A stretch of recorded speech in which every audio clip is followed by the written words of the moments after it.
Hello, welcome to Student Scholars Day. My name is Antonia Gordon. My faculty mentor is Dr. Davia Downey.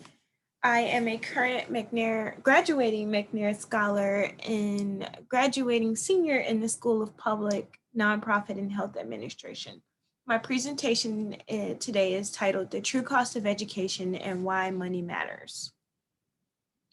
The importance of this research and really the motivations for creating it were detailed in a U.S. News and World Report, two separate reports that came out in both the years 2015 and an updated report that came out in the year 2017. This report stated that the U.S. was not investing as much in the development of its students in our K through 12 education system was failing in comparison to other competing nations like Ireland and Japan.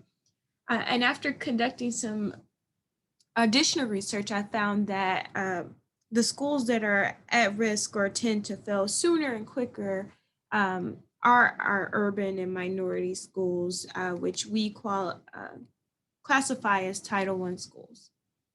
And to further communicate the importance of why education is critical to our global competitiveness and how well we do as a nation, I created this slide here.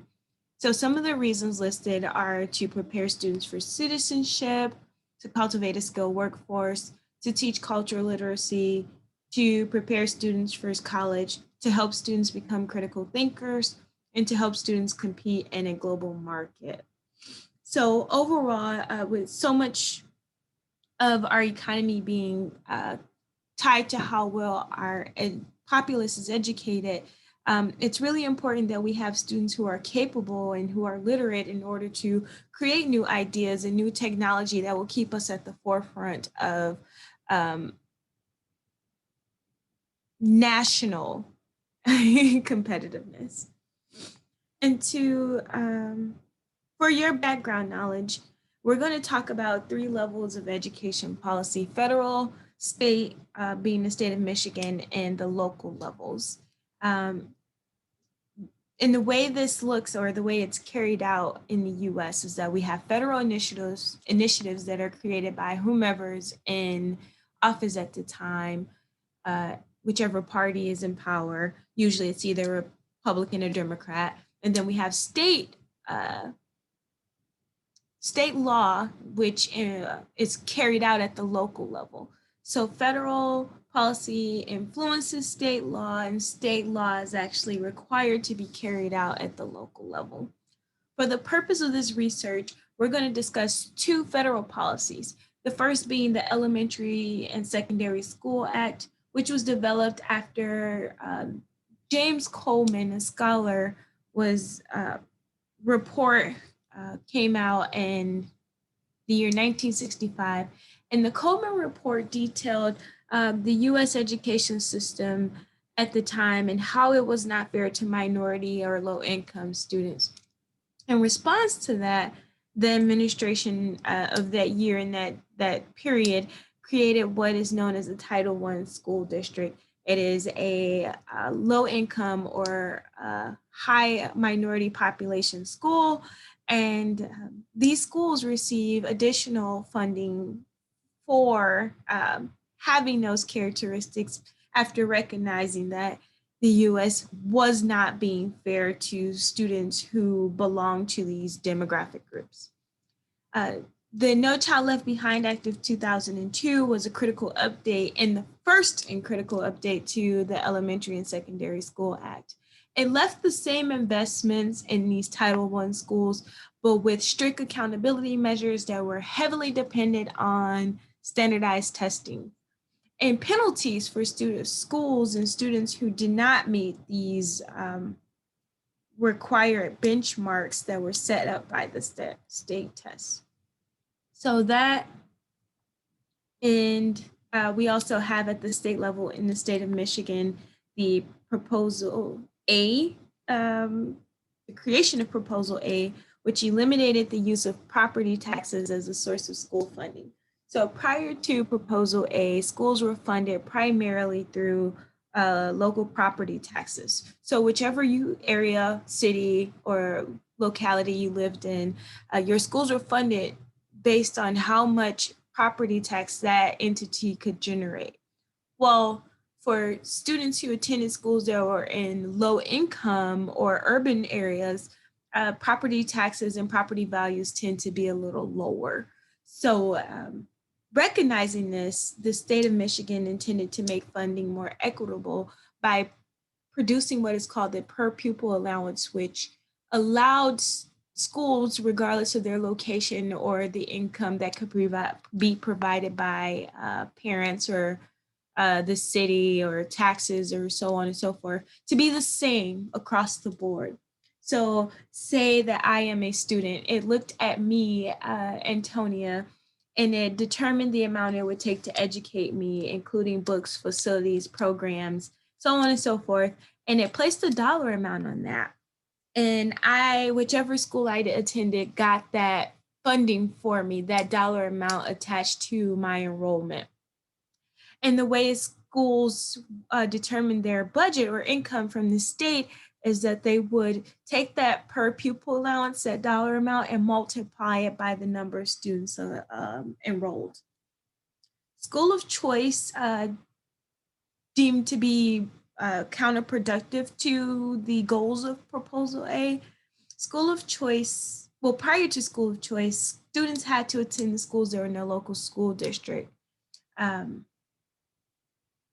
School of choice gave parents enrollment options if you wanted to send your kids outside of the district that you lived in. Say if you lived in an urban area or in an inner city community and you wanted your children to attend a suburban school, through school of choice, you could do that. And when your student left that district, they would also take their per pupil allowance with them, and the gaining school would receive the funding for that student. So for the purpose of this research, or the purpose of this research is to determine if these federal initiatives and state policies led to the decline in funding for urban schools in the state of Michigan, which ultimately may have led to the performance of students in urban schools. I chose Michigan for this study because it was outlined in several reports, not just the US News and World Report, that Michigan was one of the first and fastest states to decline during this period.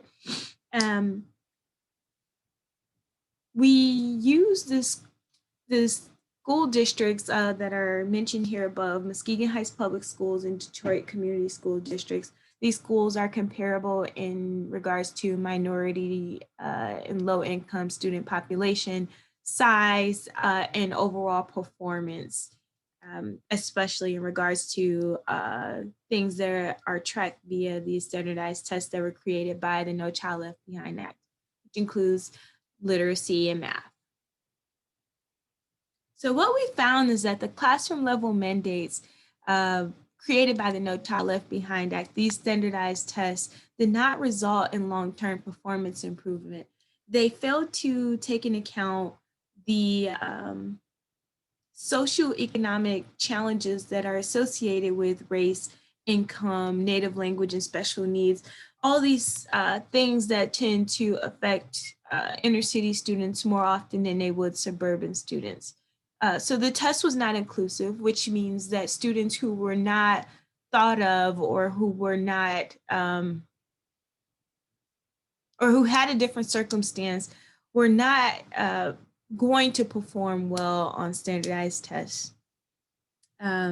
We also saw that with the new reporting laws requiring schools to publicly broadcast their performance, parents who had students in inner city communities start to pull their kids out of these communities and send them to outside suburban or surrounding community schools. And because we now have school of choice, the alternative enrollment option for students, the declines in funding also, in enrollment also affected declines in funding.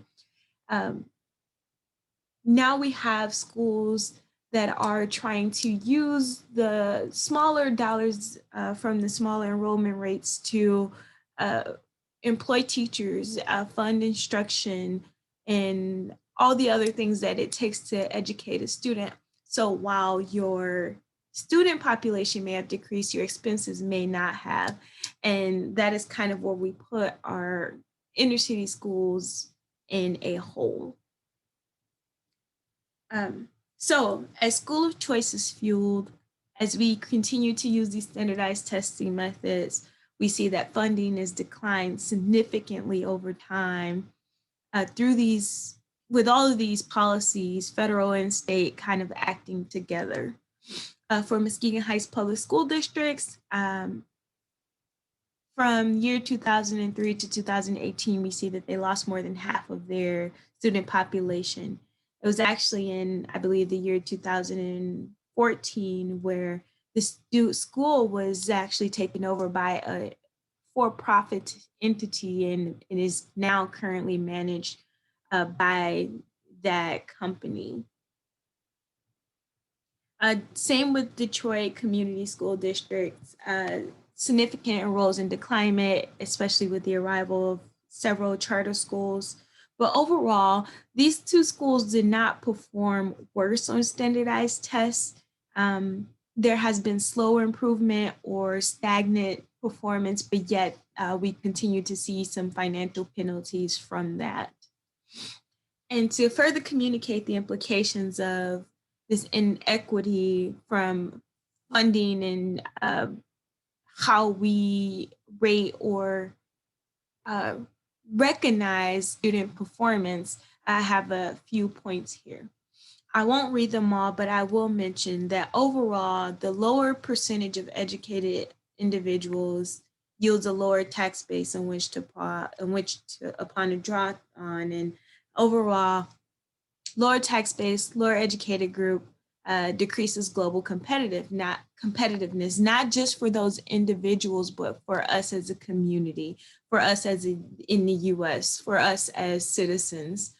So it's important to make sure that if education is compulsory, which is mandatory, and if it's a public good in which we all pay for, regardless of how often or when or whom in our household uses it, then it needs to be unchanging. It needs to be fair and needs to be the same across the board.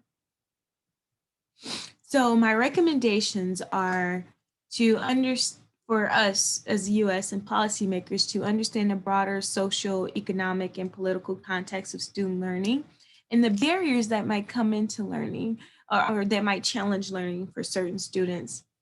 And fund our schools and our students based on need, right? So what the bare minimum might look like for a student who does not have a learning disability or who doesn't have English as a second language or who doesn't require a resources that are outside of regular instruction may be very, very different.